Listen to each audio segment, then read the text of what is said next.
Ciao a tutti, eccoci ancora insieme per parlare dei diritti degli animali. Io mi trovo in questo momento in un punto bellissimo dove si sentono anche tutti i suoni, i canti degli uccellini. Perché vi dico questo? Perché oggi voglio rispondere a una provocazione molto importante che mi sta davvero a cuore, legata alla legge che regolamenta la caccia. Sentiamo che cosa ci chiede Stefano. Ciao Alicia, mi chiamo Stefano e volevo farti una domanda. Una mia amica con il marito ha comprato un terreno in campagna e l'altro giorno si è trovato un cacciatore all'interno e gli ha chiesto di andarsene via e lui gli ha risposto che la legge gli permetteva di essere lì. È vero o no questa cosa? Ciao, grazie.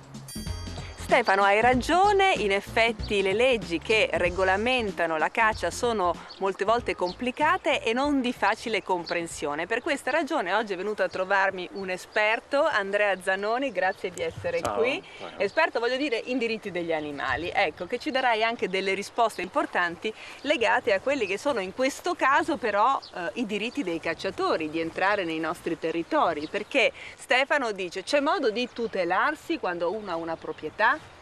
In un terreno privato il cacciatore, a norma dell'articolo 842 del Codice Civile, può esercitare la caccia.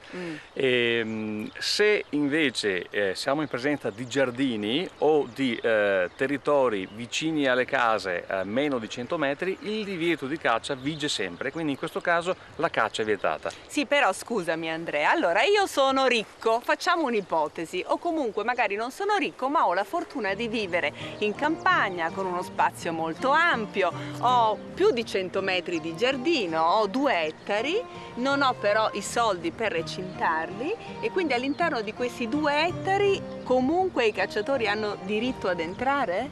Diciamo purtroppo sì, perché l'unico mezzo che mi impedisce di andare a caccia è una rete alta almeno 1,20 m. Quindi sono obbligato a metterla se voglio impedire? Esatto, è l'unico modo per essere sicuri perché i cacciatori non entrino. Facciamo un esempio, noi adesso siamo in un giardino, lo riconosciamo perché? Perché l'erba è tagliata, perché ci sono un po' delle piante, no? Che delimitano visibilmente la recinzione, però da quella parte che cosa abbiamo? Campagna. Esatto.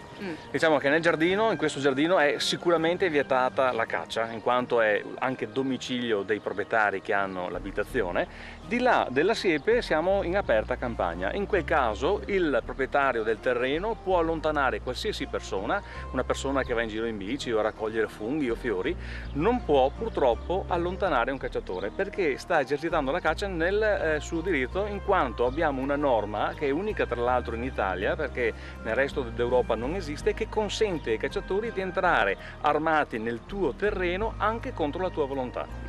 Quindi tu mi dicevi nel resto d'Europa non esiste, però io devo fare un po' l'avvocato del diavolo in questo caso, perché in Italia noi non abbiamo dei terreni che non sono di nessuno, quindi in questa situazione i cacciatori, diciamoci la verità, non avrebbero modo di cacciare da nessuna parte se non avessero l'autorizzazione di entrare in terreni privati. Ecco, proprio nelle legislazioni europee, proprio per salvaguardare i diritti dei cacciatori, ma soprattutto i diritti dei proprietari, consentono la caccia laddove il proprietario sia d'accordo. Quindi ci sono delle convenzioni tra privati e cacciatori dove il privato che vuole i cacciatori li fa entrare. Naturalmente previo il pagamento di una determinata somma. È giusto, d'altronde se io ho un terreno, chi invece non li vuole li tiene fuori. Qui in Italia non è possibile. Qui in Italia l'agricoltore che non vuole i cacciatori a casa propria non lo può fare perché ha una legge contro.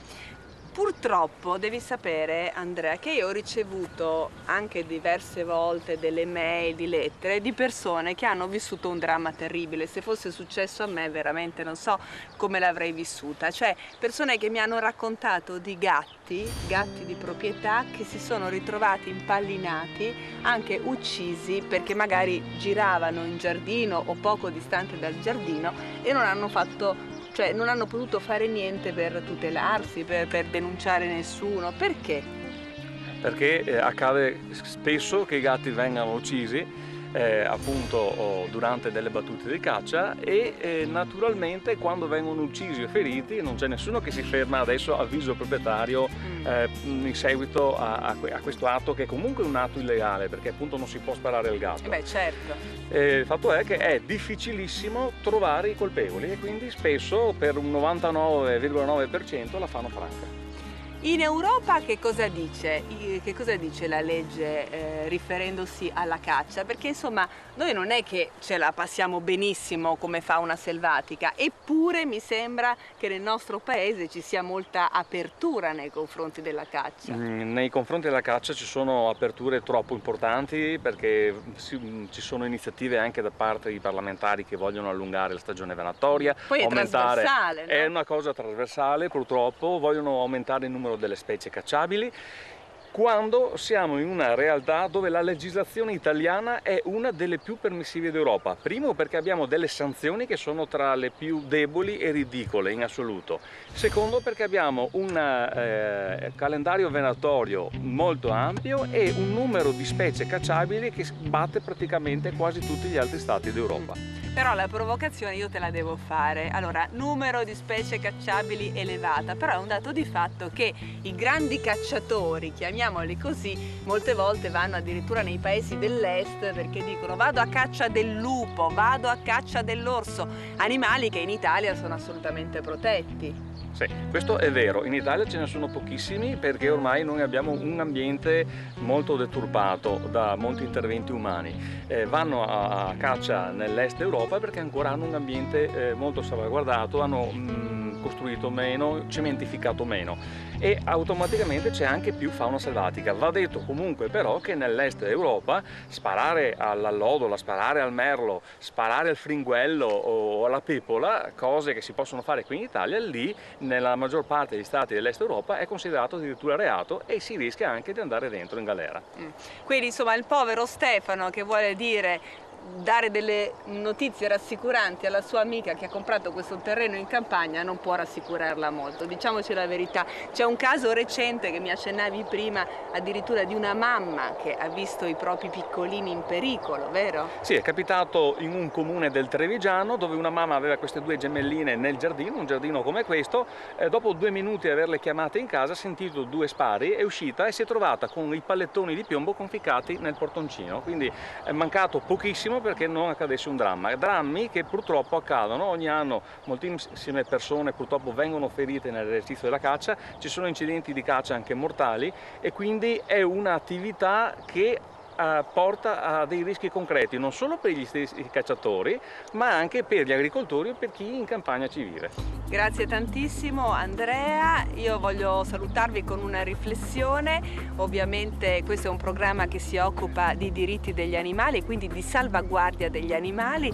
Non mi sembra che siamo così pieni, così assediati dagli animali selvatici nel nostro paese, eppure sembra che contro la caccia non ci sia davvero niente da fare. Perché? Mi rispondete voi? Ci vediamo la prossima volta.